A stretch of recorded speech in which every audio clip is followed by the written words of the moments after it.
So, అంటే మన Chiranjeevi hospitals అంటే ప్రతి ఒక్కరికి నోటెడ్ ఏంటంటే వెరికోస్ వెయిన్స్‌కి సంబంధించిన ట్రీట్మెంట్స్ ఏవైతే ఉంటే ఇక్కడ ఖచ్చితంగా వెళ్ళొచ్చు అని. బట్ మనది వాస్కులర్‌కి సంబంధించిన ఏ ప్రాబ్లమ్స్ ఉన్నా గానీ దానికి కూడా మనం ట్రీట్మెంట్స్ ఇస్తున్నాం గదా!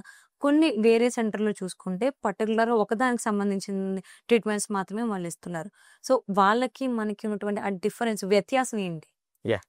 ఇది వాస్కులర్ సెంటర్ అమ్మా. అంటే కంప్లీట్ ఒక వాస్కులర్ సర్జరీలో ఉండే అన్ని అంశాలు లైక్ ఆర్టీరియల్ డిసీజెస్ కానీ, వీనస్ డిసీజెస్ కానీ, లింఫాటిక్ ప్రాబ్లమ్స్ గానీ, ఇందాక మనం మాట్లాడుకుంటున్నట్టు స్ట్రోక్ సమస్యలకు గానీ, హ్మ్.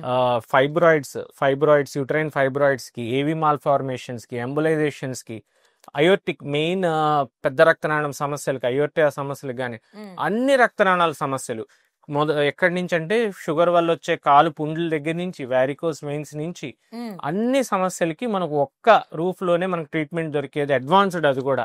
వాస్కులర్ సంబంధించిన అన్ని ట్రీట్మెంట్స్ దొరికేది మన చిరంజీవి వాస్కులర్ హాస్పిటల్ అని మనం చెప్పుకోవచ్చు.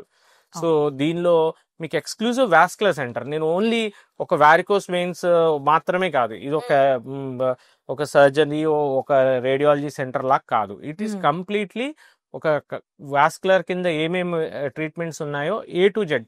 స్టెమ్ సెల్ థెరపీ కూడా మనకి ఇక్కడ అందుబాటులో ఉంది. A to Z whatever మన వాస్కులర్ రిలేటెడ్ రక్తనాళాలకు సంబంధించిన ప్రతి ప్రాబ్లంకి అత్యాధునికమైన చికిత్సా ప్రక్రియ మన చిరంజీవి హాస్పిటల్స్‌లో మాత్రమే అందుబాటులో ఉందని చెప్పుకోవచ్చు మనం.